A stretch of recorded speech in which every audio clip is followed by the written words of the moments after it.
Zdravo ljudi, dobrodošli u novi klip na kanalu Petar HD. Danas ću vam pokazati kako da napravite screenshot na laptopu i na kompjuteru. Da počnemo. Ako želite na laptopu da napravite screenshot, idete, pritisnete prvo dugme FN, zadržite ga i delete. Evo vidite. FN i delete. Sad ću da vam pokažem. Sad ću da napravim screenshot. FN i delete. Idemo u Paint.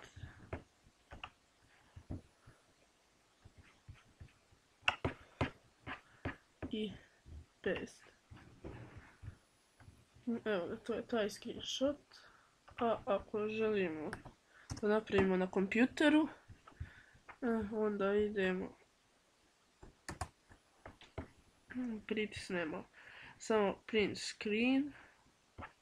Ako u slučaju na kompjuter tastatura ima FN, onda možemo kao na laptopu FN i delete. To je bilo tu u ovom klipu. Ako vam je pomogao, ostavite like i sub.